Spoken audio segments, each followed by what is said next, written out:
हमीद मजीद। बिस्मिल्लाहिर्रहमानिर्रहीम।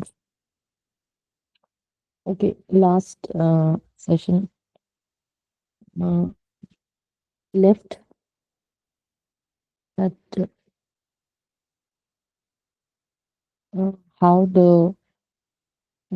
biochemistry of nervous system, और if you remember हमने साइनेप्सिस की बात की थी।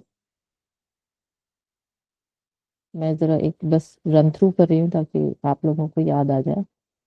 हमने न्यूरॉन्स की बात की थी, न्यूरॉन्स का एक स्ट्रक्चर बताया था सुपरफिशियली, और साइनेप्स की बात की थी। So we're going to deal into the working of the synapse, how the system works. Actually the entire communication, जितना communication है सारा का सारा इस साइनेप्स के थ्रू हो रहा है। आइए देखें साइनेप्स एक्चुअली क्या है।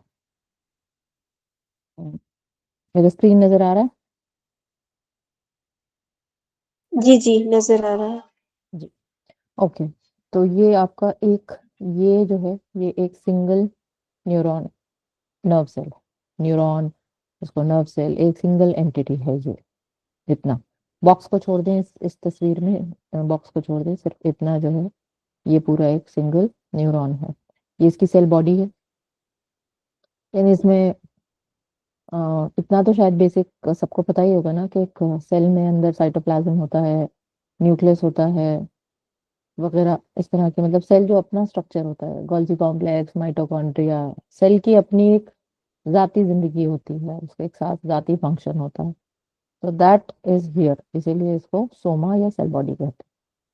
और ये नर्व सेल क्यों पिक्यूलियर होता है? क्योंकि इसमें खास एक इस तरह की एक इलोंगेटेड हैंड होती है, काफी लंबी सी हो जाती है। मैंने बताया भी था कि बाज केसेस में आपकी जो पैर यानी लेग जो है, हिप से लेकर के और टो तक इतना लंबा भी न्यूरॉन जा सकता है। ये टोटल लेंथ हो सकती है, पॉसिबल है। और अगर ध्यान हो तो मैंने फिर ये भी बताया था कि अगर सोचें कि अगर इतनी लेंथ हो सकती है तो जिराफ का न्यूरॉन कितना बड़ा हो सकता होगा, इन दैट केस डायनासोर्स का। खैर, we come back to this. So this and, यहाँ से इस एंड से जो ये ट्री लाइक ब्रांचेस दिख रही हैं, इस एंड से लेके और फिर दूसरी एंड जहाँ फिर से ट्री लाइक ब्रांचेस दिख रही हैं, ये पूरा एक नर्व सेल है। ये इसकी सेल बॉडी हो गई, ये एक्सॉन हो गया। एक्सॉन के थ्रू ही ज्यादातर कम्युनिकेशन पास ऑन होता है। एक्सॉन के एंड में आपके पास टर्मिनल्स हैं, ये देखें, ये एंड में टर्मिनल्स हैं। ये टर्मिनल्स एंड की तरफ नॉब लाइक स्ट्रक्चर्स में स्वेल कर जाते हैं। I'll show you again। ये देखिए नॉब लाइक स्ट्रक्चर्स, ये एक्सॉन की वो जो एक एक शाख थी, ट्री लाइक स्ट्रक्चर जो दिखाया था, उसकी एक उसकी उसकी ये माइक्रोस्कोपिक एक्सपेंशन है, उसको बहुत ज्यादा एक्सपैंड करके दिखाया गया है। तो ये नॉब लाइक स्ट्रक्चर एक साइड से इस तरह से स्वेल कर जाता है। और एक एक्सॉन की कम्युनिकेशन माने एक नर्व सेल की थ्रू द एक्सॉन, एक सेल की communication through the other cell, इन दोनों नॉब लाइक स्ट्रक्चर्स के बीच में केमिकल और इलेक्ट्रिकल इम्पल्सेस की एक्सचेंज के थ्रू होता है। This is how one neuron talks to the other neuron. So actually these guys here, these are two, ये इट्स, अगर इफ आप इस साइड को लो, so this is the previous neuron, मान लें चलें कि एक न्यूरॉन 1 है और ये न्यूरॉन 2 है। तो न्यूरॉन 1 और न्यूरॉन 2 में इस तरह से बातचीत हो रही है। और ये आप देखें थोड़ी सी हल्की सी उन्होंने इसको हाईलाइट किया हुआ है, एज एन लाइक रोशनी सी दिख रही है।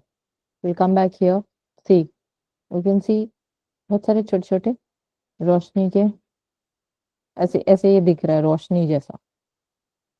This is the electrical impulse. अब यहाँ आ जाए, बीच में छोटे छोटे डॉट्स दिख रहे हैं। Is it visible on the screen? में एक मिनट इसको बड़ा करती हूँ, पॉसिबल नहीं हो सकता, लीव इट। देखें अंदर इस, अब इसी पिक्चर के एक दूसरी पार्ट पे आ जाएं कि अगर हम इसको खोल के देख पाते या दिखता कि अंदर क्या है। तो हल्की हल्की रोशनी देखिए एंड पर आती हुई आपको दिख रही है। I explain it to you. This is the electrical impulse. हम जानते हैं कि electrical impulses visible to the human eye हो सकते हैं। मतलब डिपेंड करता है, अगर पोटेंशियल बहुत ज्यादा है, वोल्टेज हाई होता है तो वो दिखने लगती है। चार्जेस लाइटन अप हो जाते हैं, वो दिखने लगते हैं, जैसे कि आपको थंडरस्टॉर्म में, यानी बिजली जो आसमान में जो थंडर लाइटनिंग होती है रेनी सीजन में, या बाग का ऐसे भी होती है। तो वो क्लाउड्स में जो थंडर लाइटनिंग दिखती है, that is also because of the charge.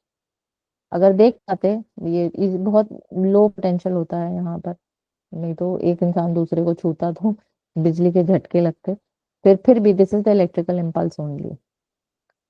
ये अंदर जो है ये केमिकल बैग्स हैं। आप बैग्स अभी के लिए बैग्स बोलेंगे, इसका एक टेक्निकल टर्म है, अभी बताती हूँ।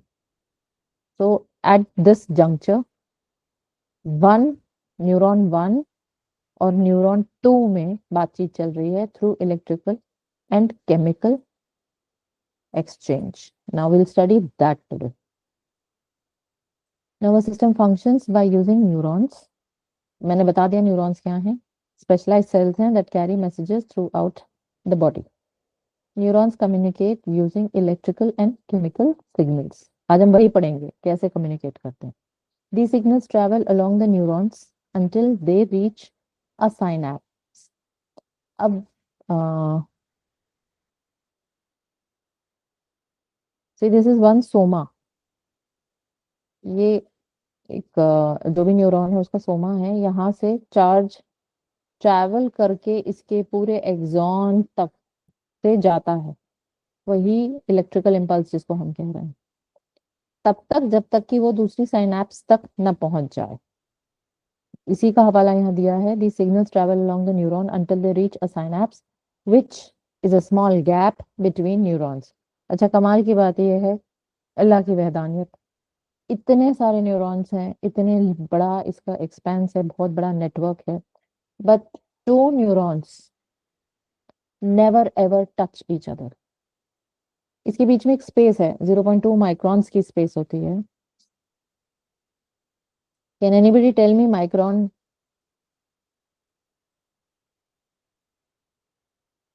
उन लोगों के लिए जो माइक्रॉन से ना वाकिफ हैं, what is a micron? Please mics open करें, इंटरेक्टिव बनाएं क्लास को। गूगल ही कर लें, कोई दिक्कत नहीं है।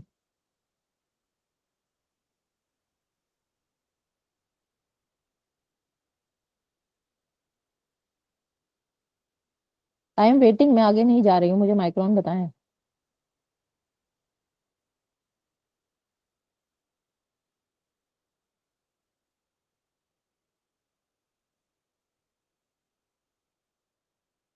चैट में भी कोई नहीं बोल रहा है। A unit of length equal to 1 millionth of a meter, a micrometer. जी, वेरी गुड। 1 मीटर के अगर 1 मिलियन हिस्से कर दें, तो जो एक हिस्सा आपके हाथ आएगा वो एक माइक्रोन है। इतना, तो उस माइक्रोन का भी 0.2 पार्ट, 1 माइक्रोन नहीं है। मेजरमेंट है 0.2, मैंने उसका भी उस माइक्रोन के भी और आगे 10 हिस्से कीजिए और उसमें से सिर्फ 2 हिस्से का गैप होता है।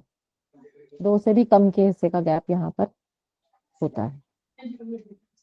So there is a gap, और सारी कम्युनिकेशन इस गैप में हो रही है। सारी की सारी टोटल कम्युनिकेशन, आपके इम्पल्सेस की एक्सचेंज, इलेक्ट्रिकल और केमिकल इम्पल्सेस की जो एक्सचेंज हो रही है वो इस गैप में हो रही है। When the signal reaches the synapse the neurotransmitter, इसीलिए उसको साइनैप्स कह रहे हैं, माने बहुत करीब हैं दोनों डेंड्रॉन्स, दोनों एजेस, दोनों न्यूरॉन्स के जो टर्मिनल एजेस हैं वो बहुत बहुत बहुत करीब हैं कि कम्युनिकेशन पास कर सके, बट उसके बीच में भी एक गैप है। They're not touching each other. When the signal reaches the synapse, neurotransmitters or chemical messengers are released to carry the signal across the gap to the next neuron or muscle, allowing communication to continue. तो communication इस तरह से continue करता है। अच्छा, यहाँ ये लिख रहे हैं कि जब सिग्नल साइनेप्स पहुंचता है तो न्यूरोट्रांसमीटर या केमिकल मैसेंजर, मतलब इन्होंने इनके अकॉर्डिंग जो डेफिनेशन हमने उठाई है जिस जर्नल से, उनके अकॉर्डिंग या तो न्यूरोट्रांसमीटर आगे पास ऑन किया जा रहा है, या केमिकल, या फिर सिग्नल, एक सिग्नल। बाज केसेस में ऐसा होता है कि सिर्फ सिग्नल पास ऑन किया जा रहा है, यानी it is only the electrical charge जो आगे जा रहा है। बाज केसेस में ऐसा होता है कि केमिकल मैसेंजर आगे पहुंचाया जा रहा है, माने कोई केमिकल मैसेंजर है। अब यहाँ देखें, ये स्क्रीन आप अपने अपने लिए एक्सपैंड कर लें, मैं इसको ज्यादा बड़ा नहीं कर पा रही हूँ यहाँ पर। आप देखिए जो दिस पोर्शन, दिस वन, इसमें आपको छोटे छोटे पैकेट्स दिखाई पड़ रहे हैं। रिस्पॉन्ड करते रहिएगा तो मुझे मालूम पड़ेगा कि you guys are seeing it. जी। जी। तो ये जो छोटे पैकेट्स हैं, इसको साइनेप्टिक वेसिकल्स कहते हैं। वेसिकल्स छोटे छोटे वो होते हैं, बैग्स होते हैं। मेम्ब्रेनस, ये मेम्ब्रेन होती है एक, और उसके अंदर ये छोटे छोटे पैक, ये जो ना, कई सारे, जैसे कि आप, अब आप समझें, ऐसे ले लें कि सबसे पॉपुलर जो नाम है जिससे सब वाकिफ होंगे वो है डोपामिन। तो अब डोपामिन का जो मॉलिक्यूल है वो रैप्ड अप है, और कई सारे डोपामिन के मॉलिक्यूल्स एक साइनेप्टिक वेसिकल में पैक्ड हैं। ये बैग है, इट इज लाइक दिस। और यही वो मैसेज है जो आगे अगले न्यूरॉन तक जाना है, उसको डोपामिन पास करनी है। Dopamine is the chemical of, आप वांटिंग, वांटिंग का केमिकल है। आपको चाहत जो आपके अंदर पैदा करता है।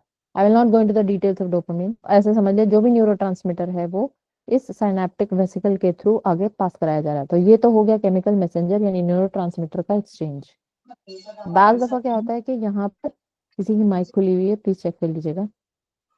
बार दफा क्या होता है कि यहाँ पर ये जो आपकी एक्सॉन आ रही है, ये देखिए, ये जो लंबी सी जो आ रही है, जो मैंने यहाँ दिखाई थी ना एक्सॉन, तो हम्म। यहाँ से पोटेंशियल जो है ना, व्हाट इज पोटेंशियल, मेम्ब्रेन के दो तरफ चार्ज होता है। ये जो मेम्ब्रेन है ना, कोई भी आप इसको पकड़ लो, चलो यहाँ ऐसे समझ लो, ये जो मेम्ब्रेन है ना, ये आपकी एक्सॉन जो है, ये जिस बायोलॉजिकल मटेरियल की बनी हुई है, ऊपर माइलिन शीट है, माइलिन शीट फैट की बनी होती है।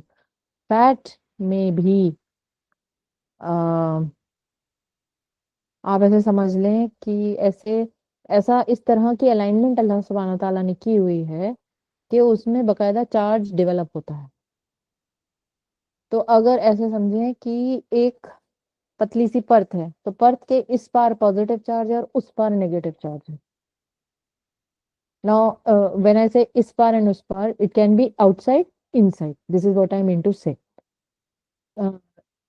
बाहर पॉजिटिव अंदर नेगेटिव हो सकता है, अंदर पॉजिटिव और बाहर नेगेटिव वो भी हो सकता है।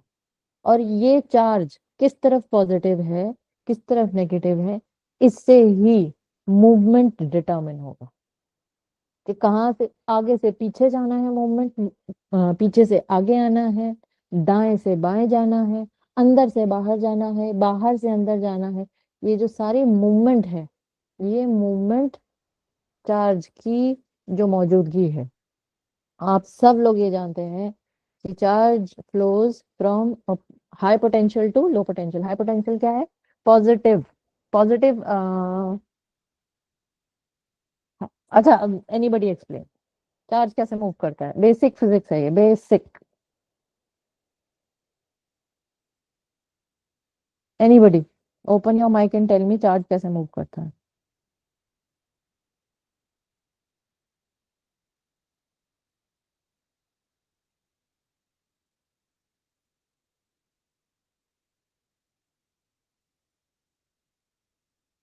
लास्ट डेफिनेशन आयशा ने दी थी, और कोई नहीं है? अरे अटेम्प्ट कीजिए, कोई बात नहीं अगर आप सही जवाब ना भी दे पाए तो।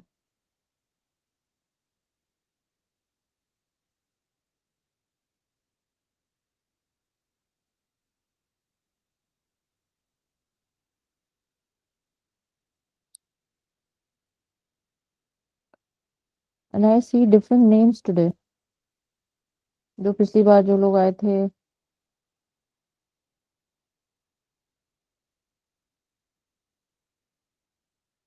ओके, कोई जवाब नहीं देगा शायद।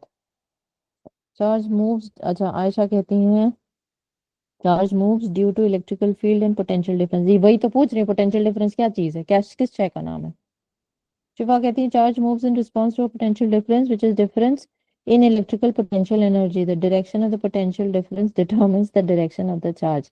जी शिफा, मैंने यही बताया। It's a very bookish definition, but आपने ये बताना है ना, lower potential means lower energy area व high potential means high energy area. अरे तो आम जबान में बताएं ना, एनर्जी डिफरेंस है उसकी वजह से चार्ज मूव कर रहा है, बट आम जबान में बताएं।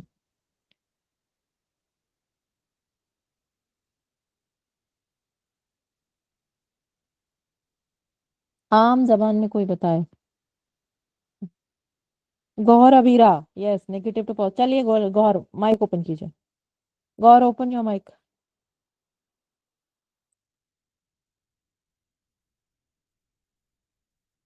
हाँ कोई बात नहीं, हम इनसाइड आप आउटसाइड, पोटेंशियल डिफरेंस क्रिएट हो रहा है। चलिए जल्दी से माइक ओपन कीजिए, आप टीचर हैं, आपसे तो मुझे तो है। जी बोलिए। अब आप ये बताइए कि पोटेंशियल कैसे, पोटेंशियल को बस डिफाइन कर दीजिए।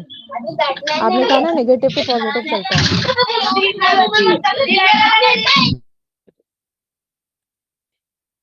नेगेटिव टू पॉजिटिव चलता है चार्ज। नेगेटिव का मतलब,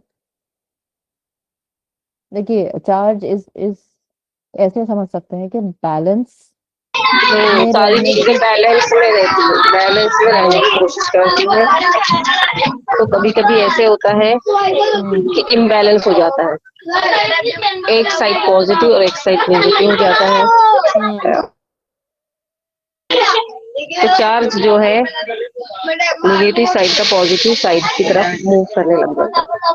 ओके, तो आम जबान में, आम जबान जबान वाला जवाब मुझे मिल गया कि नेगेटिव से पॉजिटिव की तरफ चार्ज मूव होता है। नेगेटिव का मतलब कमी हो रही है, पॉजिटिव का मतलब ज्यादती है। तो जहाँ ज्यादती है वहां से कमी की तरफ मूव करना चाहिए। अब ये क्योंकि किसी ने क्लास में, लाइव क्लास में जवाब नहीं दिया, so this becomes the homework. कोई ना कोई नेक्स्ट क्लास में मुझे ये बताएगा, अगर आप आज नहीं बता रहे हैं तो। खैर, पोटेंशियल डिफरेंस क्रिएट हो गया, यहाँ तक हमारी बात साफ साफ हो गई कि पोटेंशियल डिफरेंस एक क्रिएट हो गया। अब इस पोटेंशियल डिफरेंस की वजह से चार्ज मूव ऑन करेगा, मतलब फुल कोशिश ये रहेगी कि बैलेंस आउट करें। अच्छा, आई डोंट नो आप में से कितने साइंस सब्जेक्ट्स हैं, एज एन साइंस बैकग्राउंड से हैं। आपकी जो किडनी की जो फिल्टरिंग हो रही है ब्लड की किडनी में, उसमें बकायदा एक सिस्टम काम करता है जिसको कहते हैं सोडियम पोटेशियम पंप।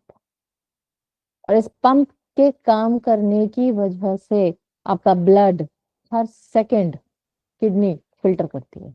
आप जो खाना खाते हैं उसमें से साफ अच्छी चीजें रिटेन करना, और जो नुकसानदेह या यूजलेस चीजें हैं उनको बॉडी के बाहर निकालना, ये काम कंटिन्यूअसली आपकी किडनी बहुत ही बहुत बहुत खूबसूरत तरीके से कर रही है। This is happening every single second inside your body. Your blood is continuously flowing through that cycle. न सिर्फ ये, हार्ट में द पंप इज वर्किंग। आपकी न्यूरॉन्स जो हैं, जैसे कि हम कई बार से कितनी क्लासेस में डर के एग्जाम्पल्स डिस्कस कर चुके हैं कि हमको डर लगा तो suddenly there is a, we are using the words, suddenly there is a pump off. आपको भी फील होता है ना सडनली, एक पेट में अजीब सी एक फीलिंग आती है, या गुस्से में भी सडनली आपको पेट में अजीब सी फीलिंग आती है, that is the pumping of the blood inside your tissue.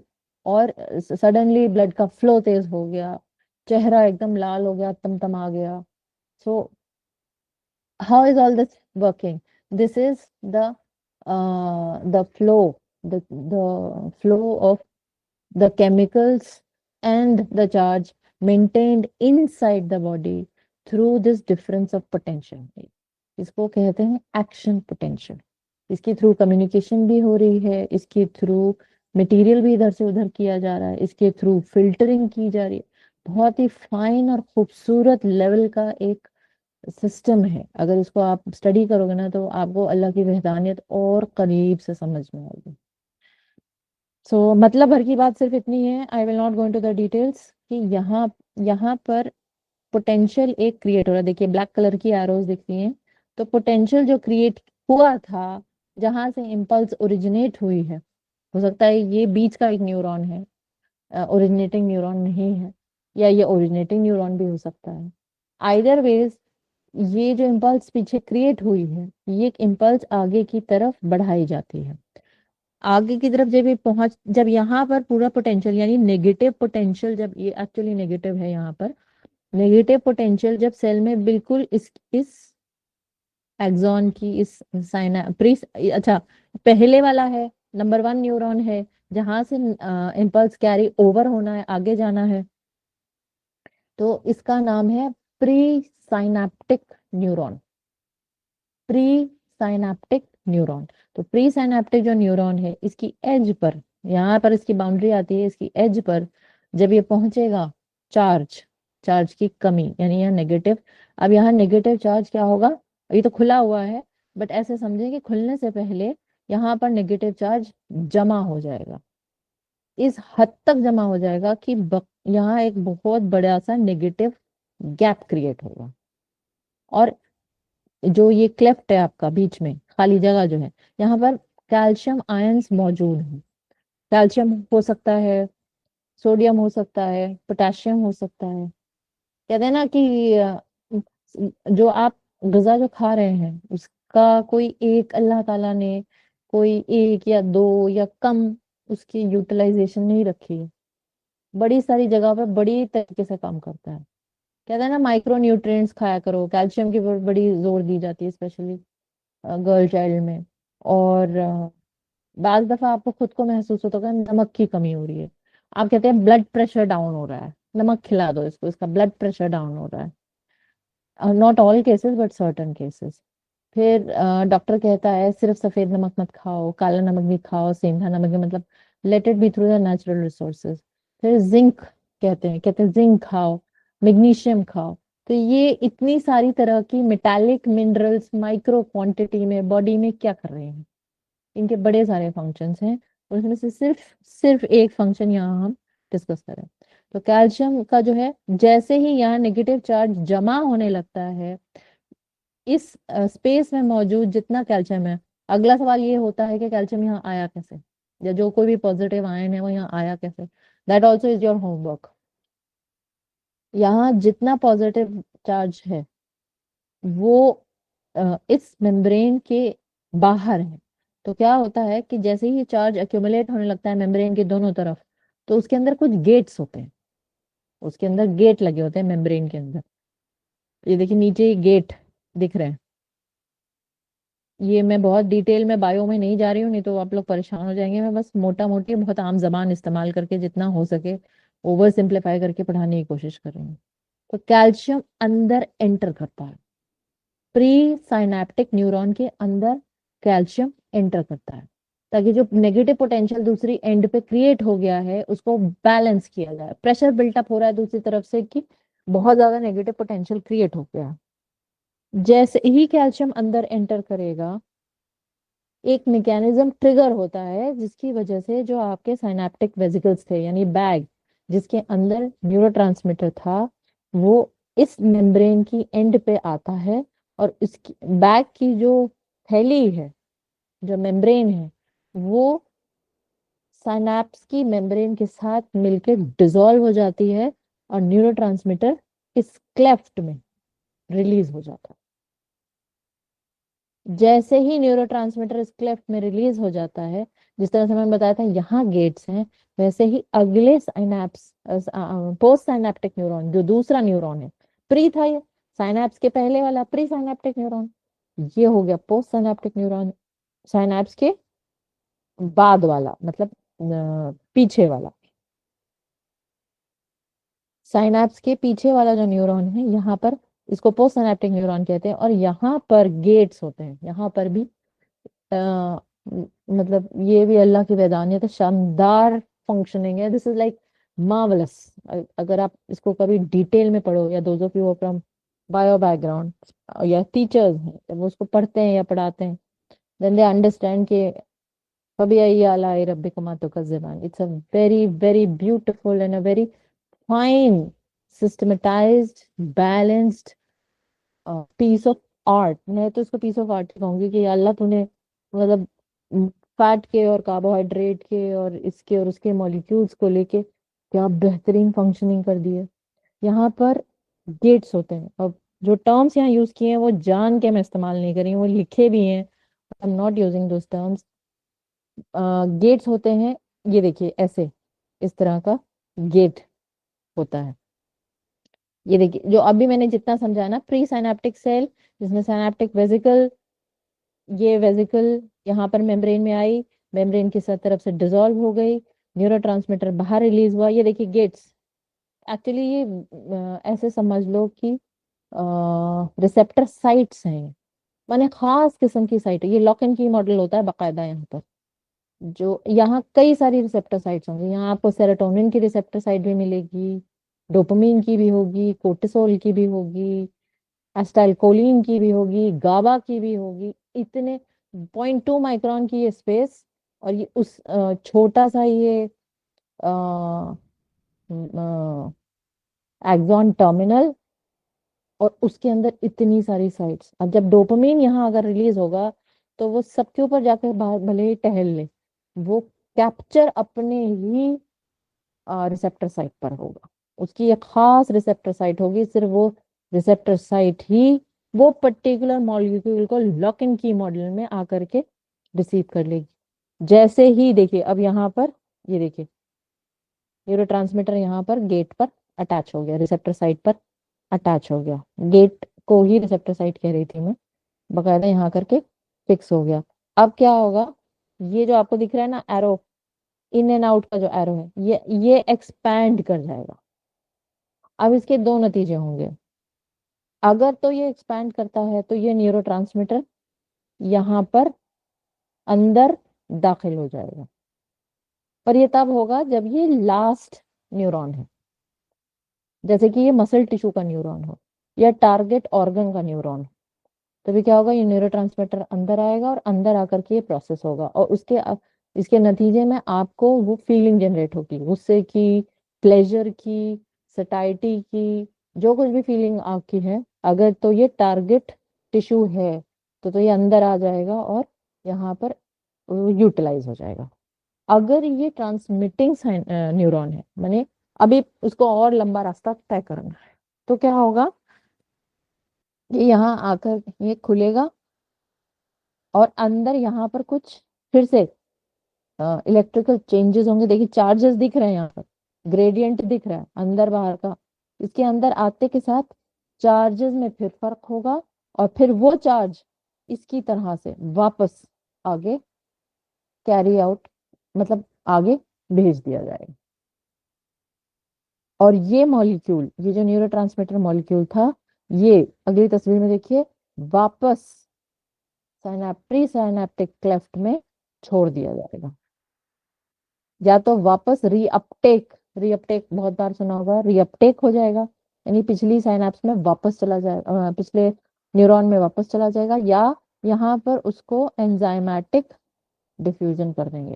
कहते हैं ना कि एंगर का जो अगर कोई ट्रिगर है, एंगर आपका ट्रिगर हुआ और आपने रिएक्शन दी, तो जो भी आपका केमिकल ब्लड में इस वक्त रिलीज हुआ है, उसका रिस्पॉन्स टाइम 2.5 मिनट होता है। ये सब मेडिकली मेजर्ड डेटा है। 2.5 मिनट रिस्पॉन्स है। तो अगर जो ट्रिगर आपको एंगर का आया है और आपने चलो उसके ऊपर रिएक्ट भी कर दिया, या खुद को रिएक्शन के दौरान कंट्रोल कर लिया 2.5 मिनट के वक्फे के अंदर, और फर्दर ट्रिगर अपने अंदर आने से या उसके ऊपर रिएक्शन करने से आपने खुद को रोक लिया, पानी पी लिया, लंबी सांस ले ली, उल्टी गिनती, लेट जाना, there are lot of methods which are, या आप वहां से टल के चले गए, सिचुएशन अवॉइड कर दी, या देर इज अ डिस्ट्रैक्शन, कोई आ गया, मिलने वाला कोई आ गया, and you are like in the mid of the fury, और कोई मिलने वाला आ गया, तो आप अपने आप को सेटल डाउन करोगे कि ठीक है, I don't have to react like that. तो वो 2.5 मिनट के अंदर क्या होगा, ये जो केमिकल यहाँ यूज निकला तो था, यूटिलाइज तो नहीं हुआ, ना आगे गया ना अपनी टर्मिनल एंड को पहुंचा, तो यहाँ एंजाइमेटिक डिफ्यूजन हो जाएगा। ये डिफ्यूजन करने का जो टाइम है वही 2.5 मिनट था। जैसे ये ब्लड से जाएगा, आपको जो एंगर की फीलिंग थी वो सबसाइड हो जाएगी। That is why it is so important. अच्छा, दिस इज वन थिंग, ये एंगर के केस में बता रही हूँ, सिर्फ कोर्टिसोल है, यानी कि जो आपका फियर हार्मोन है, there is a pure fear situation, complete reuptake of cortisol will take 40 minutes. This is all medical data.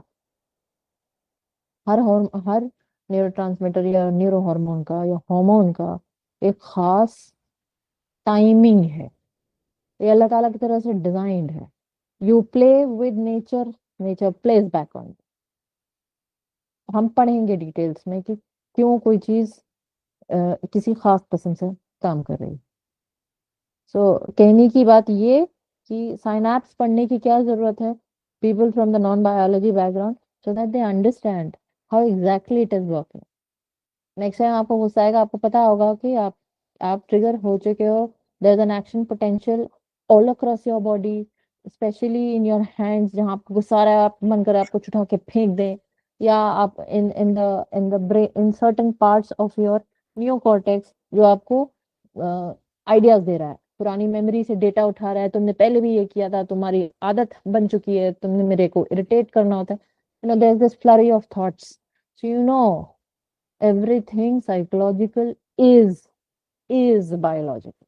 Now you know that's the reason why we are studying this. This is, otherwise this has no relevance. This is how the synapse works. यहाँ तक is it clear?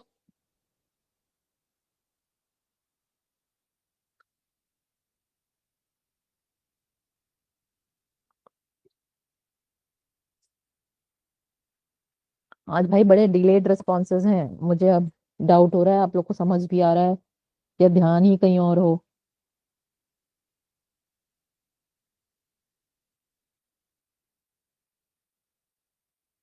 Right, चलो। So this is how a synapse works. Now you understand what an action potential is. Action potential इसी तरह से काम करता है। मैंने कहा ना कि अगर वो टारगेट, ये आपका टारगेट सेल या टारगेट टिश्यू नहीं है, तो फिर इसी तरह से जैसे ही वो अंदर आएगा, ग्रेडियंट यहाँ चेंज होगा, चार्ज फिर आगे कंटिन्यू किया जाएगा, और फिर यही साइकिल रिपीट होगी till it reaches it's target tissue. या तो मसल टिश्यू उसका टारगेट टिश्यू होगा, या कोई ऑर्गन उसका टारगेट टिश्यू होगा। जैसे कि आंखों ने शेर को देखा या किसी नुकसान देने वाले जानवर को देखा, ये इम्पल्स आपके ब्रेन तक गया, आपकी एमिगडाला से, वो थ्रेट, कंटिन्यूअसली थ्रेट को सेंस करते रहता है ना। दैट इज हमारा ऑर्गन है एमिगडाला के, जो इस समय जो हम लिम्बिक सिस्टम में पढ़े, that it has a lot of functions like every other organ, but the main function in the limbic system is to detect threat. जैसे ही आंखों से इम्पल्स गया दिमाग तक, उसने थ्रेट डिटेक्ट किया, तो अब उसने ये मैसेज नीचे किडनी के ऊपर 2 ग्लैंड लगी होती हैं, वहां तक पहुंचाना है, क्योंकि कोर्टिसोल उन्हीं ग्लैंड से निकलेगा। इट्स अ कॉम्प्लेक्स मैकेनिज्म, मैंने ओवर सिंप्लीफाई किया, वो पिट्यूटरी भी इसमें इन्वॉल्व है। ये जो इंफॉर्मेशन गई ब्रेन तक, और फिर अमिगडाला ने कहा थ्रेट है, वी आर अंडर पेरिल, हमें खतरा है, हमें खतरा है। ये बात पूरे जिस्म को कैसे पता चलेगी? आपके सामने है the synaptic communication channel. This is how it works. Every single time it works through this only. Good or bad, uh, slow or hard, but it works like this. Sometimes it is uh, only chemical messenger which is working. Sometimes it is, we'll study that, don't worry, we'll study that. सिर्फ chemical messenger है बाज दफा, और बाज दफा chemical और electrical दोनों impulses हैं। ओके, अब आ जाते हैं अपने असली टास्क पर, जिससे हम शुरू से मतलब जो हमने पूरी ये क्लास इसके ऊपर बनाई हुई है कि हम थॉट को डिस्कस कर रहे थे। तो हमें मैंने बायोलॉजिकली बता दिया कि कोई आपकी जो इम्पल्सेस हैं या थॉट है, आपने बाज दफा क्या है ना, अंधेरे कमरे में बैठे हैं और जहाँ बैठे हैं आपने हाथ घुमाया, and there something, you feel something which is sharp, आपको उसकी एज महसूस होती है, आप सडनली उसको छोड़ते हो, दौड़ते हो लाइट खोलने के लिए। तो ये जो वक्फा है, जब तक आप उस चीज को क्रॉस वेरीफाई नहीं कर लेते कि क्या चीज मेरे हाथ में लगी तो मुझे शार्प लगी, या ऐसा समझ लें कि आप रात में सोते से उठे और पैर नीचे उतारा है चप्पलें ढूंढने के लिए, you have to go somewhere, और पैर के नीचे अजीब सा वेरी रिगली टाइप का कुछ फीलिंग हुआ है, तो जितना नींद का नशा है ना वो फुर्र हो जाएगा विद इन सेकेंड्स, और आप लाइट की तरफ भागोगे कि देखो, कि या तो मोबाइल की लाइट से देखोगे या कमरे की लाइट जलाओगे कि क्या मेरे पैर के नीचे क्या आया है। And the first response is the threat का, कि सांप या कोई कीड़ा तो नहीं था, या वो शार्प चीज कोई नाइफ या कुछ नहीं थी। So your mind is playing on you, and it's a cocktail, it's a weird cocktail. And जैसे ही आपको अरे यार ये क्या है, बच्चे का खिलौना था या something, the moment you see, so you find, you kind of feel relaxed. अब ये एक रूटीन रिस्पॉन्स हो गया। अब एक ट्रेन्ड रिस्पॉन्स की तरफ जाते हैं।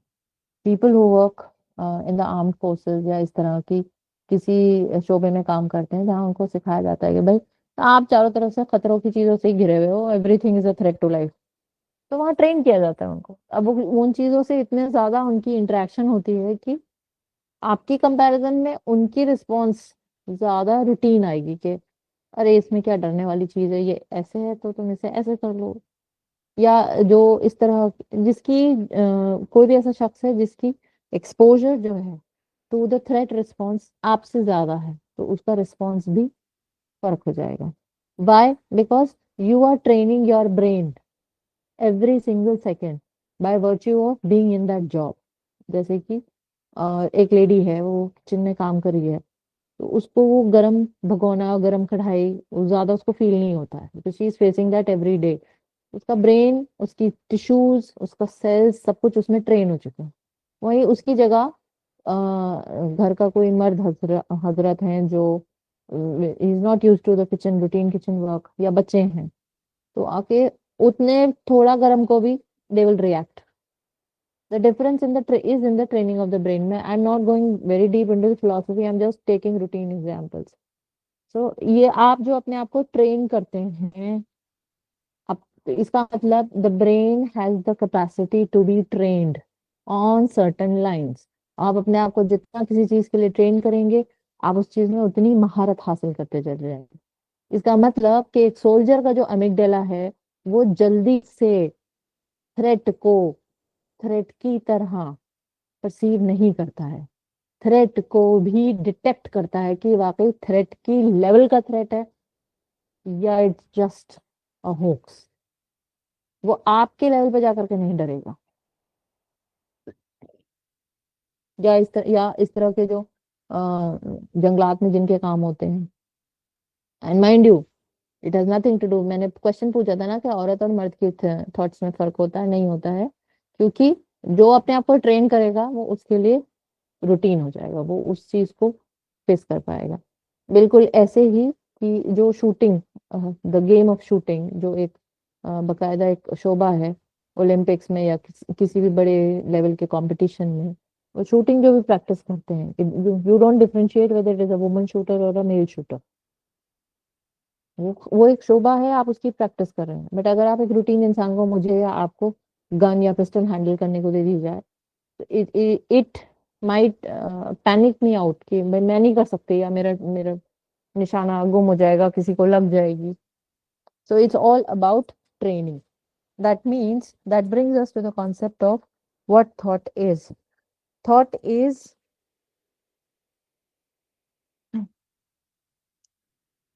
okay, we'll go back to the definition, that will be better.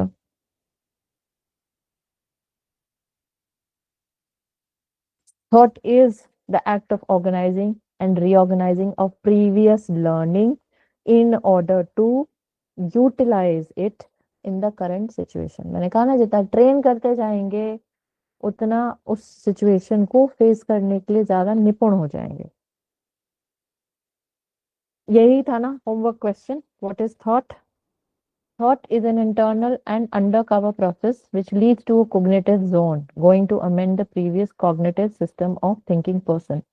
जिसने भी आर्मी की ट्रेनिंग की या जंगल में काम करने वाली कोई भी ट्रेनिंग की या ऐसे कोई ऐसी कोई सिचुएशन में या माउंटेन हाइकिंग की ट्रेनिंग की, उसको भी वही थ्रेट्स देखने पड़ेंगे, सांप और दुनिया भर के कीड़े, अजीब सी झाड़ियां, अंधेरा, जानवर, या इस तरह के ड्राइवर्स जो ऐसे टेरेन में ड्राइविंग करते हैं, उनका काम ही यही है। तो फर्स्ट टाइम जब कोई थ्रेट सामने आया होगा, कोई शेर सामने आ गया होगा या सांप सामने आ गया होगा, वो दिन और अभी जब वो कुछ सालों की उनकी ट्रेनिंग होगी, ट्रेनिंग एज इन लाइक अब उन्होंने रोज जाना है, वही उनकी रोटी रोजी है, उन्होंने वही रोज काम करना है, तो भाई कितने बार आप थ्रेट कर सकते हो अपने आप को? वो रूटीन बन जाएगा आपके लिए। जैसे रूटीन बन जाएगा तो अमिगडाला की जो सेंसिंग है थ्रेट की, वो चेंज हो रही है। इसका मतलब जो थ्रेट आपने डे 1 फील किया था, वो थ्रेट डे 30 पर या डे 300 पर या डे 3000 पर वो फर्क हो जा रहा है। And how is that happening? क्योंकि आप आपकी थॉट, उस जो वो आपकी परसेप्शन जो है, वो उस चीज को लेकर के चेंज हो रही है। क्यों? क्योंकि आप अपने आप को ट्रेन करते जा रहे हो। So that brings us to the concept of stages of thinking. फिर हम ये समझें, थॉट अब हमें समझ आ गई, तो हम ये सोचें, अब हमारा फरीजा है कि हम ये समझें कि थिंकिंग कैसे काम कर रही है, क्या स्टेजेस होती हैं, वो डे 1 में और डे 3000 में क्या फर्क आ गया है ऐसा। आपकी जो ट्रांसफॉर्म सेंस टू इमेजिनेशन, आपने जब पहले दिन शेर को देखा, आपको सब तरह के इमेजिनेशन आपको आ गई, मुझे खा जाएगा, चीर फाड़ देगा, पता नहीं गला दबाएगा कि जिंदगी खाना स्टार्ट कर देगा, all that is coming. That is a sense of, फर्ज करें कि हम ऐसी एक दुनिया में रहते होते, या इस वक्त एक ऐसा जानवर आ जाए जो एक्चुअली थ्रेट है मैनकाइंड के लिए, but it is the first ever interaction with such an animal. तो हमें पता ही नहीं है कि वेजिटेरियन है या नॉन वेजिटेरियन है, कार्निवोर है कि हर्बीवोर है, या इसका मेथड ऑफ स्टार्ट। अब तो आपने शेर को नेशनल जियोग्राफिक और एनिमल प्लैनेट और दुनिया भर की जगह से इतना देख सुन पढ़ लिया है, यू नो शेर क्या शय है। अगर एक कोई ऐसा जानवर या कोई ऐसा शख्स आ जाए, या कोई एक ऐसी अल्लाह की मखलूक आ जाए जिसके बारे में हम कुछ जानते नहीं है, हमारे पास कोई इन्फॉर्मेशन नहीं है, तो हमारी इमेजिनेशन स्टार्ट हो जाएगी। तो स्टेजेस ऑफ थिंकिंग में फर्स्ट स्टेज होती है, फर्स्ट फेज है ट्रांसफॉर्म सेंस टू इमेजिनेशन। अब आप उसको देख रहे हो, परसीव करने की कोशिश कर रहे हो, और ये एक एरिया ऑफ फैसिनेशन भी है इंसान के लिए। You have a lot of scifi on this. बाहर इंसान को जो है वो प्लेनेट अर्थ के बाहर जाना है, चीजों को ढूंढना है, समझना है, क्योंकि वो जो वर्ल्ड ऑफ अननोन है वो उसको रिझा रहा है। वहां क्या है, मेरे लिए कैसा है। Second phase, brain either forms fresh synapses. अब वो जो भी अगर ऐसा समझें कि जो जानवर या कोई मखलूक है, जो फर्स्ट टाइम जिससे इंटरेक्शन है ह्यूमन रेस का, तो इस केस में उसकी जो भी रिएक्शन आएगी इंसानों की तरफ, वो फर्स्ट साइनेप्स बनेगी, पहला रिस्पॉन्स बनेगा। अब ये फायरिंग जो है, because the brain doesn't know, there is no pre. ब्रेन ने क्या किया ना, जैसे ही उसको देखा, अमिगडाला के पास गया, तो अमिगडाला का पता नहीं, अमिगडाला का सेंस आया पता नहीं, मे बी अ थ्रेट, पता नहीं। सो अब पता नहीं को पता करने के लिए next step is it will go back to hippocampus and try. अब वो बैग में ढूंढ रहा है, कोई मेमोरी है इसकी, कोई भी मेमोरी है इसकी?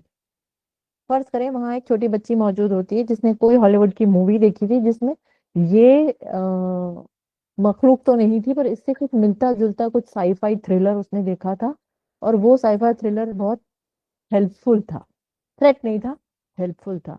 तो वो बच्ची क्या करेगी ना, क्योंकि उसका ब्रेन भी वैसे ही काम कर रहा है, it is going back to hippocampus and picking out on the memories की इससे रिलेटेड कुछ है डेटा मेरे पास, ये कैसा मतलब इसका क्या रिएक्शन होना चाहिए, मुझे इसके पास जाना चाहिए कि नहीं जाना चाहिए, मेरे लिए थ्रेट है कि नहीं है, इससे मुझे नुकसान तो नहीं हो सकता, या फिर इससे मेरा कोई फायदा हो सकता है, या ये क्या है। तो हिप्पोकैम्पस के बाद फिर उसका दिमाग हिपोकैम्पस के पास जाएगा और उस मूवी की मेमोरी निकाल करके लेके आएगा कि उस मूवी में था, तो वो बच्ची कहेगी कि हाँ मैंने इसको पहले देखा है, मैंने फलानी मूवी में इसको देखा है और ये बहुत हेल्पफुल होता है। But people will not believe her still because their hippocampus is not giving them any data. So brain either forms fresh synapses or improves old ones as it thinks towards about a topic. That is why it eases inter-cell connection. इसीलिए कहते हैं ना maths इल्म रियाजी है, आप जितना रियाज करोगे आपको मैथमेटिकल फॉर्मुलेशंस और उसकी मेथडोलॉजी वो ज्यादा से ज्यादा आपको समझ में आएगी। क्यों क्यों ज्यादा समझ में आएगी? या आप जिमिंग कर रहे हो तो आपको पता होगा कि हाँ ठीक है, पिछली बार मैंने डंबल उठाए थे तो मेरे को ये वाली प्रॉब्लम हो गई थी, या इस तरह का कोई इशू हो चुका है। तो next time when you pick up that particular set, तो वो आप आराम से उठाओगे। मेरे को पिछली बार इंजरी हो चुकी है, वाई? बिकॉज डेटा पुराना उठाया उसने ब्रेन से, पुराना डेटा उठाया और उसने आपको वार्न किया कि पिछली बार चोट लग चुकी है, आराम से। That is why it eases intercell connection. Basically क्या है, आप जो मैं ट्रेनिंग ट्रेनिंग बार बार कह रही हूँ, ये जो आपकी जो नेटवर्क है, न्यूरोनल नेटवर्क, ये नेटवर्क बार बार किसी चीज को रिपीटेडली अगर आप करते हैं तो ये न्यूरोनल नेटवर्क स्ट्रांग होता है।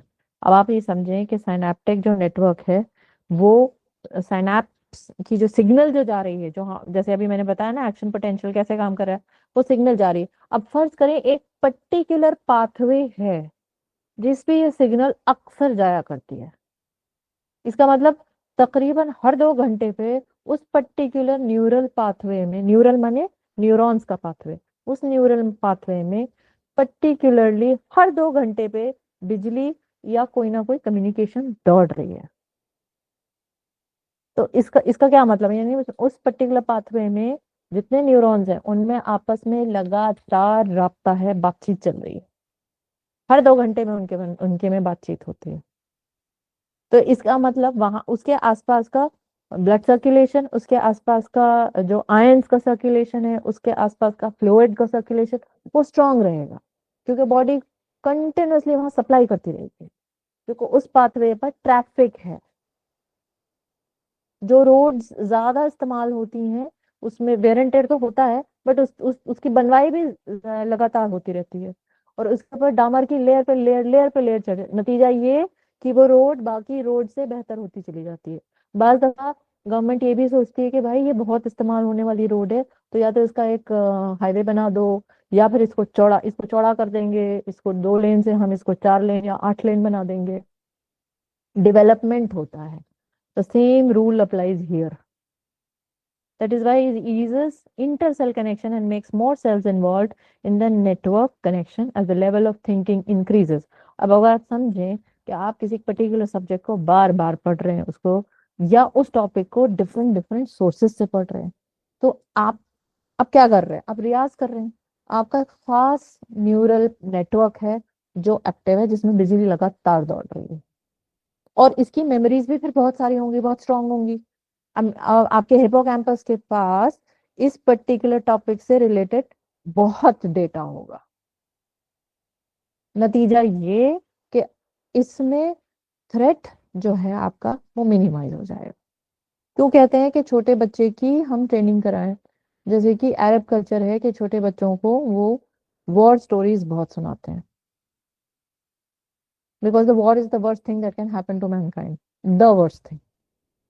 जब आप छोटे बच्चे के जहन को, या फिर जैसे आप भी आजकल कल्चर है कि छोटे बच्चों को आप क्या करा रहे हो, बहुत सारी मदर्स हैं यहाँ पर and I heard them couple of times saying कि मैंने उनको मैथ्स मैं सिखा रही हूँ अलग तरीके से, सम इनोवेटिव मेथड, या फिर वो क्या कोडिंग कोडिंग कोडिंग सिखा रही हूँ। What are you doing to the child? What exactly is happening?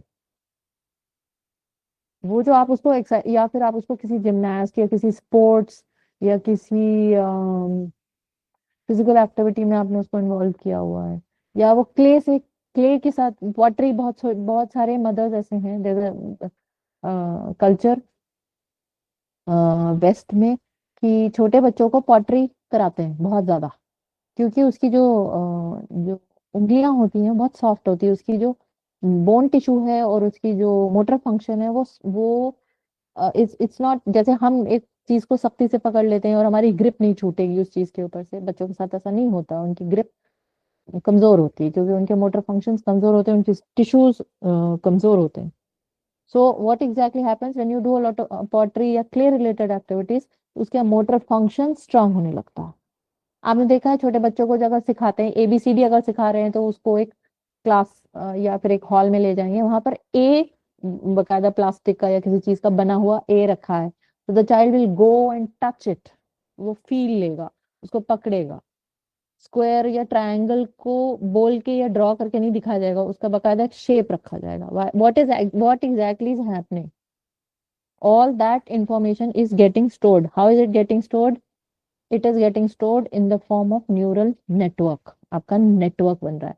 इसलिए अगर आप किसी पर्टिकुलर फील्ड में बहुत ज्यादा प्रैक्टिस करते हैं या बहुत ज्यादा स्टडी करते हैं तो उसकी जो न्यूरल नेटवर्क्स हैं आपके, वो स्ट्रांग बन जाएंगे। अब अगर यही आप ऐसे लगा लो कि ये चीज अगर आप दिनियात में करते हो, दीनी साइंसेस किसी भी लेवल की, आप हिब्स की साइंसेस करें या फिर फिक्र की साइंसेस करें या आप उसकी फिलॉसफी करें या फिर आप उसके मेडिसिन के इफेक्ट्स करें, आप जितना उसको पढ़ते चले जाएंगे, every single time you will have fresh information coming to you and that you will become an expert of that subject. This is what thought is not एक सेंटेंस एक लाइन एक दिन का कोर्स लेक्चर नहीं है। This is all, ये जितनी बात बताई ये सब थॉट है, ये सब थॉट को ट्रांसफॉर्म कर रहा है, थॉट को चेंज कर रहा है, बिल्ड कर रहा है, कंस्ट्रक्ट कर रहा है, डीकंस्ट्रक्ट कर रहा है। किसी चीज को करना छोड़ दो वो डीकंस्ट्रक्ट हो जाएगी, वो रोड नहीं यूज हो रहा। तो स्टेजेस ऑफ थिंकिंग मैंने पहली बताई। पहली stage of thinking transform sense to imagination, ये याद कर लीजिए, मैं इस पे आपका असाइनमेंट लूंगी। सेकेंड फेज इज या तो ब्रेन फ्रेश साइनेप्सिस बना रहा है या पुराने वालों को इम्प्रूव कर रहा है, that is how thoughts are retained. और थर्ड फेज अभी छोड़ देंगे, जब हम साइकोलॉजी स्टार्ट करेंगे, just remember the definition. Psychology जब स्टार्ट करेंगे तब हम थर्ड फेज को डिस्कस करेंगे। Hallucination transforms to intellection, thinking at this level leads to the production of laws. फिकी मसलों को जो इंटरप्रिटेशन किया जाता है, जो स्कॉलर्स करते हैं, हमारे और आपके बस की बात नहीं, क्योंकि फिर उस लेवल की हमारी न्यूरल नेटवर्क अभी उतनी नहीं बनी है, हमारा डेटा इनकम्प्लीट है। तो वो जो एक इंटरप्रिटेशन है इसका, चलिए इसका दुनियावी एग्जांपल दे देती हूँ। Albert Einstein used to do thought experiments. वो बंदा चीजों को इमेजिन करके और फिर मैथमेटिकल इक्वेशन में ट्रांसफॉर्म करता था। Just try and go through some documentary on Albert Einstein, you will understand hallucination intellection कैसे लेकर के आता है। इसीलिए अल्लाह ताला ने आपको इमेजिनेशन की एक बहुत ही खूबसूरत, बहुत शानदार और बहुत ही गहरी एक कैपेसिटी दी है। You don't know what imagination can do. कहते हैं ना, brain can not differentiate, brain differentiate नहीं कर सकता। अगर आप ऐसे ही मतलब आर्टिफिशियली हंसना स्टार्ट कर दो या एक्चुअली में हंसो, तो एंडोर्फिन्स दोनों ही केस में निकलेंगे, वो सिक्रीशन स्टार्ट कर देगा एंडोर्फिन्स का, क्योंकि उसको इस तमीज नहीं है आपके ब्रेन को कि आप वाकई में खुशी से हंस रहे हो या आप हंसने की सिर्फ एक लाफ्टर थेरेपी आई ही इसी तरह से है। so you need to understand the working of the brain every now and then. Okay, चलें, the last part of the session. अब ये देखिए, मैंने कुरान की आयतें कलेक्ट की हैं। फर्स्ट एंड फॉरमोस्ट, आप लोग का homework number 1 from this session, आपने ये तीनों आयतें, you have to tell me which सूरास and what is the context. और यहाँ देखिए, all the 3 are relevant to us. औज़ु बिल्लाहि मिनश शैतानिर रजीम, बिस्मिल्लाहिर रहमानिर रहीम। Then he fashioned them and had a spirit of his own creation breathed into them, and he gave you hearing, sight, and intellect. बसीरत और intellect और hearing, आपकी सुनने की capacity. Yet you hardly gave any thanks. Intellect is highlighted. Wal af'idah. This is intellect. ये पहली, this is now once you've understood thought and you've understood, now we are moving towards the details. आपने एक बार, अब आपने समझा thought क्या है, मैंने अभी समझाया थॉट क्या है। Thought is the unit of intellect, और इंटेलेक्ट को अल्लाह ताला एड्रेस कर रहे हैं कि हमने उनको बनाया, फिर उनके अंदर अपनी रूह फूकी और उनको हियरिंग, साइट और इंटेलेक्ट दिया, पर वो कम शुक्र अदा करते हैं या बेसिकली ना शुक्र हैं। माई इंटरप्रिटेशन इज बेसिकली ना शुक्र हैं। फिर ये देखिए, what if the man persists in denial and turns away? Does he not know that Allah sees all? But no, if he does not desist, we will certainly drag him by the forelock. A lying, sinful forelock. Forelock क्या होता है? Anybody? What is forelock? भाई खामोश मत बैठो यार, ऐसे मजा नहीं आता है फिर मेरे को क्लास में, पढ़ने पढ़ाने का दिल नहीं करेगा।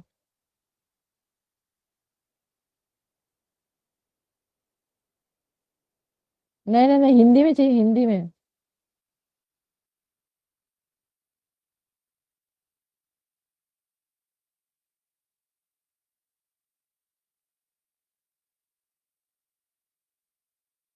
पेशानी, यस। फोरलॉक, पेशानी, जहाँ हाथ रख के अत्तहियात पढ़ते हैं आप, यही बॉर्डरलाइन सिंफुल फॉर अल्लाह। अब इससे ज्यादा डायरेक्ट कहेंगे अल्लाह ताला, और कैसे कहते हैं? झूठा, तुम्हारी पेशानी झूठी है, तुम झूठे हो, किसको कह रहे हैं अल्लाह ताला? Which part? What is your forelock? This is your forelock. Frontal lobe, prefrontal cortex, जहाँ आपके सोचने समझने की सलाहियत है, this is the forelock, borderline sinful forelock. फिर तीसरी जगह, would any of you wish to have a garden with palm trees, grape vines and all kinds of fruits, with rivers flowing underneath, and as they grow very old with dependent children, a fiery whirlwind hits the garden, burns it all up?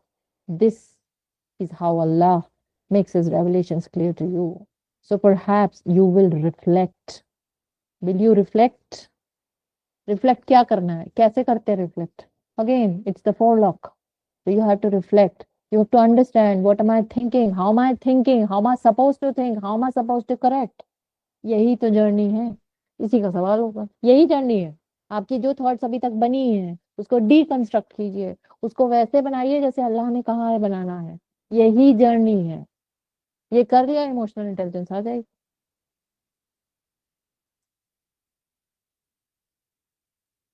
Okay, now Quran thought पे क्या कहता है? We spoke a lot about thought. We हमने, अल्लाह हमको intellect पे कैसे address कर रहे हैं, हमारे इंटेलिजेंस पे। फोरलॉक, साफ साफ फोरलॉक कहा है, इससे ज्यादा साफ नहीं कह सकते। मतलब पिन पॉइंट कर दिया कि फोरलॉक, पेशानी, यहाँ से पकड़ूंगा, ये झूठा है, ये आपको बता दिया। इसका मतलब अल्लाह, दिस इज द इंडिकेशन कि भाई अपनी बायो समझ, तुझे मैंने जो बनाया है अपनी मशीन समझ।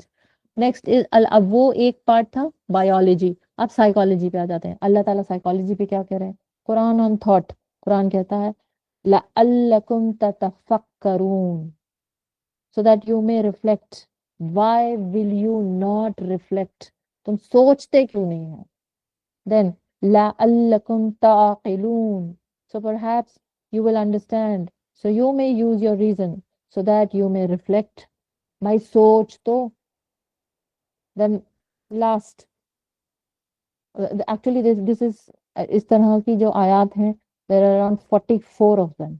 अगर आप, if you want to go through, इमाम गजाली has beautifully mentioned this. इमाम गजाली की जो किताब है, I'll share it in the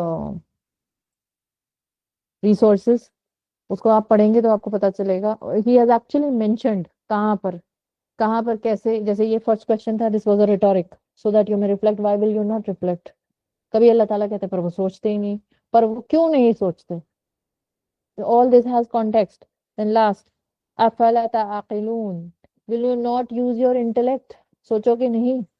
क्या तुम गौर व फिक्र नहीं करोगे?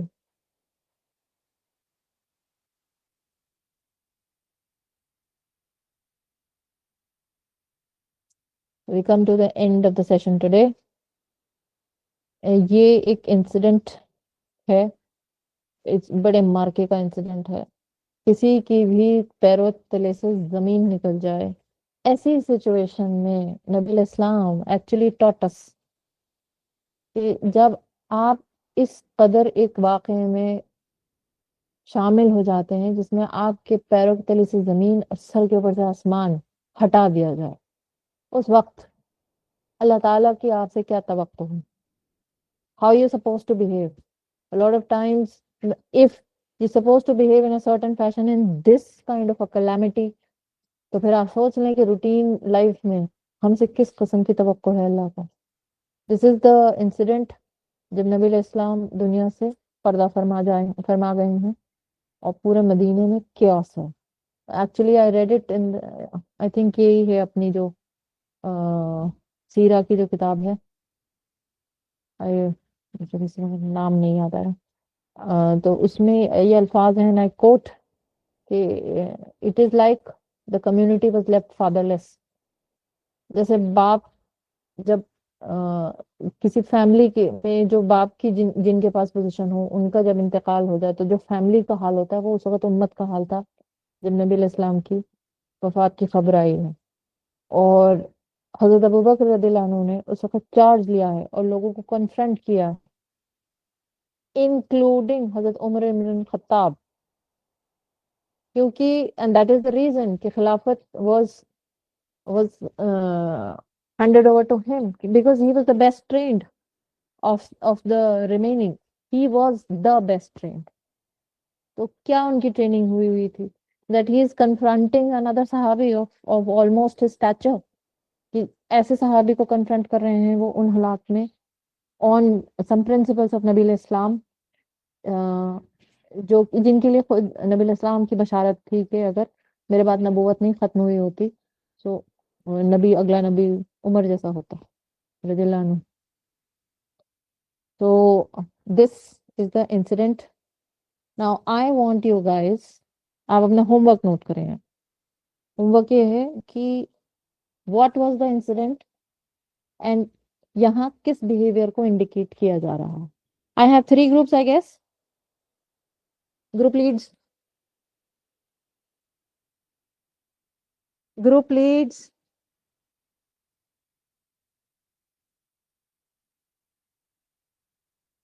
What is wrong with the group today, आज मुझे समझ नहीं आ रहा.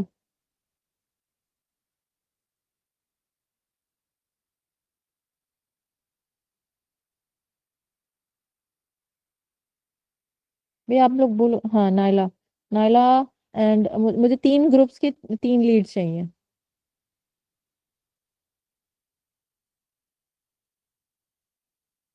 आसमा इज नॉट हियर. ठीक है, चलें. सब आप आसमा की जगह नोट कर लें. Naila, Asma and one more.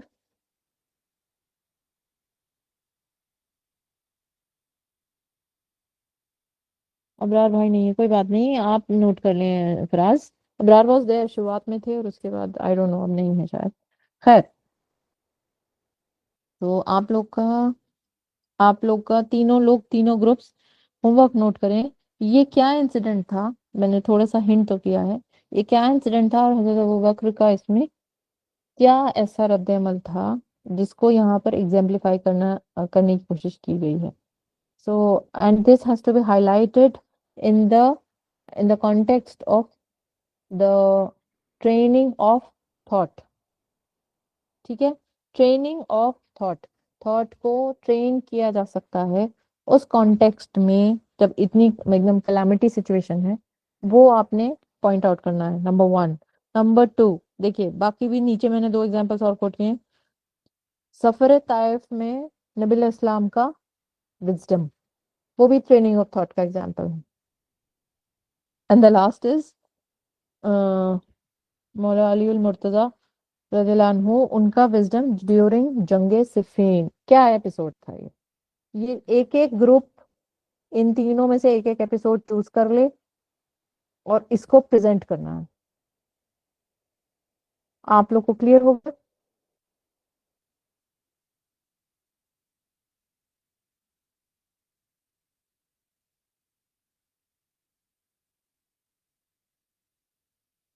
कौन सा ग्रुप क्या चूज करेगा ये आप लोग मुझे कल तक ग्रुप में बता दें. वो मतलब टेलीग्राम पे ही टेक्स्ट कर दें। Time limit is till tomorrow.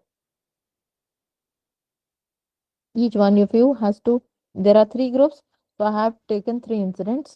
These three incidents need to be presented by one group at a time. मतलब आप तीनों इंसिडेंट्स एक ग्रुप ने नहीं प्रेजेंट करने, एक एक आपस में चूज कर लीजिए कौन सा ग्रुप क्या प्रेजेंट करेगा। और ये incidents on the training of the thought ये आपने प्रेजेंट करने हैं। प्रॉपर प्रेजेंटेशन के फॉर्म में दे सकते हैं, सिंगल स्लाइड के फॉर्म में they should be something at least one slide on the screen, ताकि the other people who are listening they can concentrate on something. So that's it for today. Jazakumullah khair. We'll go for questions.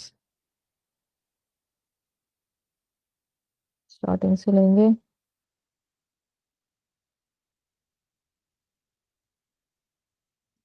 Shifa, if you're not well, I think वो चली ही गई है, मुझे सही से समझ भी नहीं आ रहा।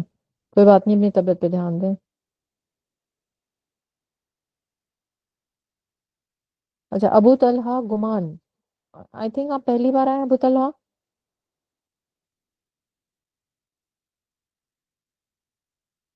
अबू तलहा अस्सलाम वालेकुम। नहीं मैम, मैं वालेकुम। पहले भी आ चुका पर आप अक्सर और बेशतर क्लासेस में नहीं आते हैं, प्लीज अटेंडेंस मेंटेन करें, क्योंकि आगे से मैं अटेंडेंस पर थोड़ा ध्यान देने वाली हूँ।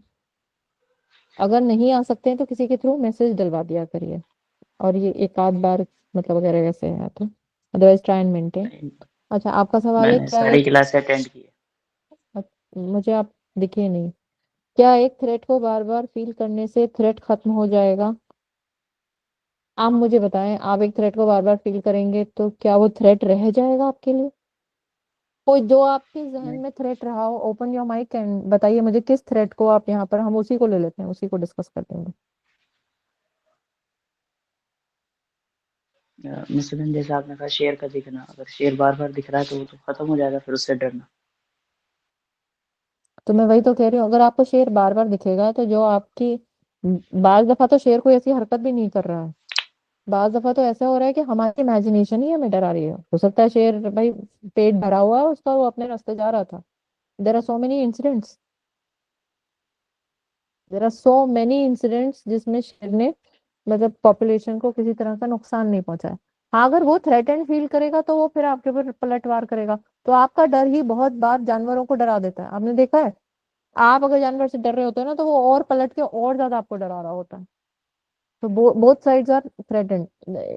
इसको शेर से शायद उतनी अच्छी तरह से नहीं समझ में आएगा, इसको ऐसे समझ लें कि फर्ज करें आपको ऊंचाई से डर लगता है, क्लाइंबिंग से।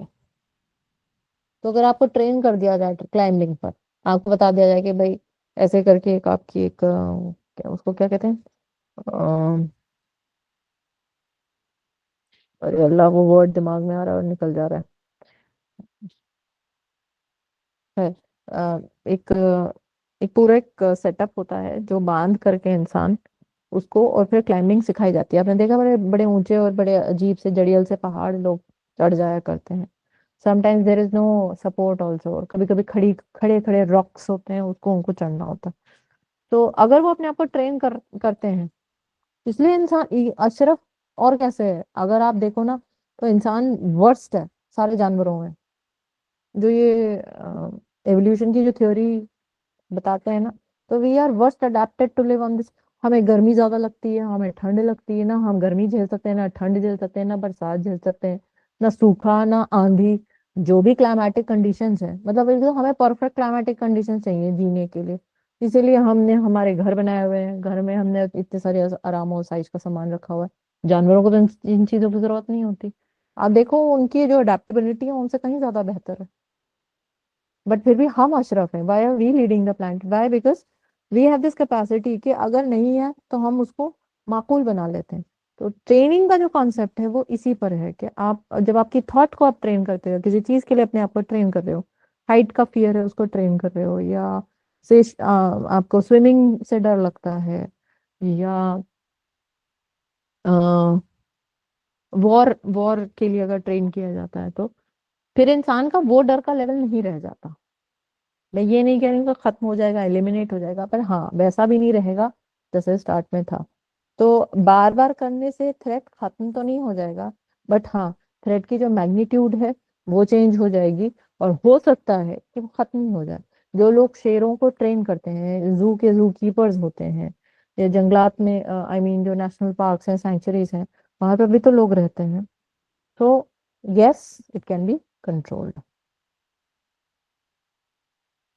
गौहर, मुश्किलें मुख पर पड़ी इतनी कि आसान हो गई।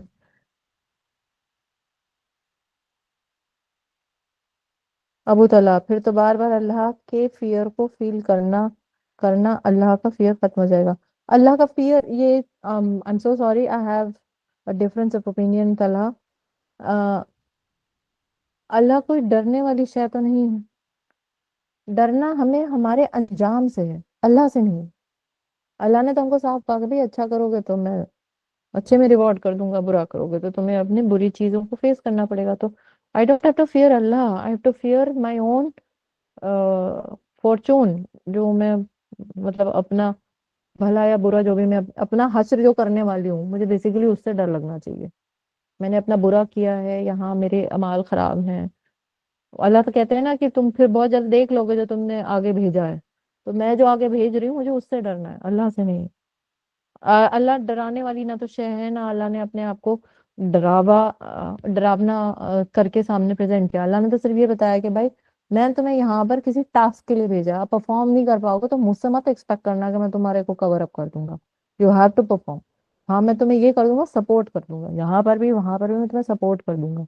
पर तुम ये सोचो कि तुम कुछ भी नहीं करोगे, तो फिर वो मेरे इंसाफ के खिलाफ है। मैं ऐसे नहीं करूंगा कि आप नेगेटिव सारा करके और फिर मैं उसको पॉजिटिव में टर्न आउट कर दूं, as in like big crimes.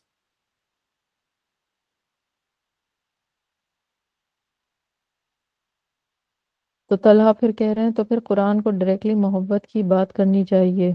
या आई थिंक गौहर और तलहा की बात हो रही है, तो I will just forwarded. Maryam का है एक क्वेश्चन आई थिंक। मैम, जो छोटे बच्चे होते हैं उनका प्री फ्रंटल कॉर्टेक्स नहीं बना होता है तो वो कैसे झूठ बोलते हैं? आपको देख के, मरियम आपको देख के, अपनी माँ को देख के, अपने वालिद को देख के, अपने स्कूल में अपने चाचा चाची, नाना नानी, दादा दादी को देख के। दे आर इमिटेशन मशीन्स होती हैं छोटे बच्चे, नकलची बंदर जिसको कहते हैं। They are absolutely in that imitative face. आप जो करोगे वो उसको रिपीट करेंगे। अगर वो प्री फ्रंटल कॉर्टेक्स यूज कर रहे होते हैं ना, तो वो सीधे से आकर आपसे कहते हैं कि आपकी बात नहीं मानूंगा, आप झूठी हैं, आपने सुबह ये कहा था और शाम में आपने ये कहा, मैं आपकी कौन सी बात मानूं? Okay, now I think I have hands raised. Shaba, जी शबा।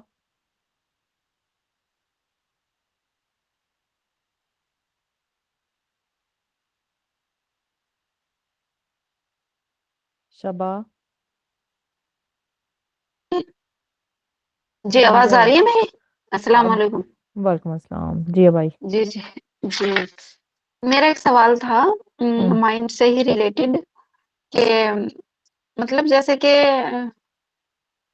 ये माइंड किस तरीके से काम करता है कि जैसे ख्वाब में मतलब ये पता हो कि मतलब हम तो उठ जाएंगे और वो उड़ जाते हैं, मतलब सोते हुए भी मतलब ख्वाब में ये फील करना कि कैपेसिटी इतनी है कि हम उठ जाएंगे किसी भी सिचुएशन में, और वो बाकायदा पूरा एक फील करना।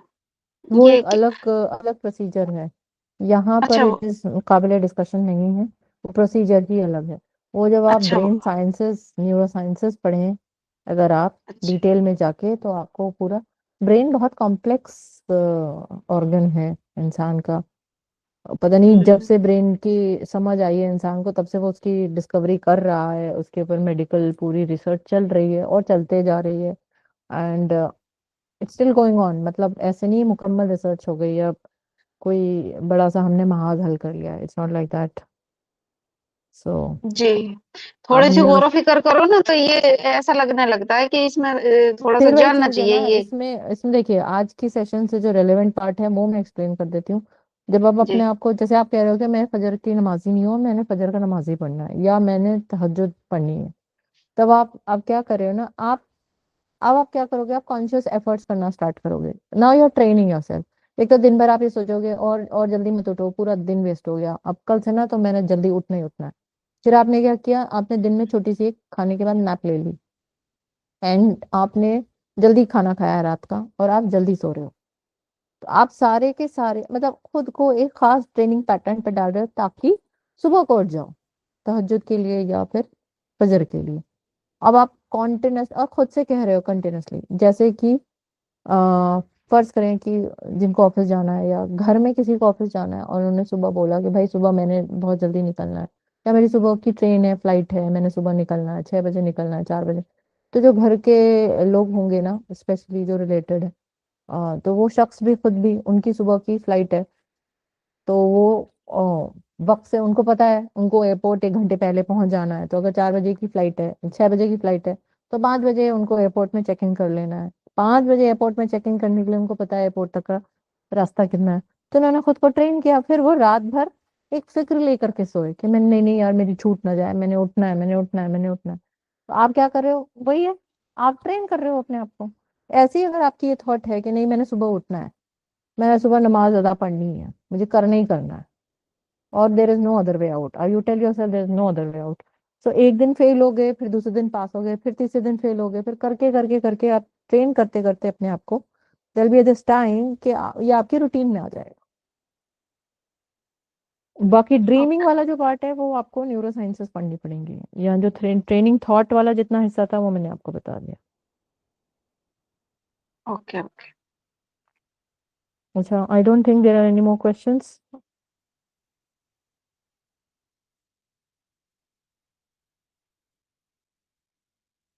Faridul, what is the bigger fear of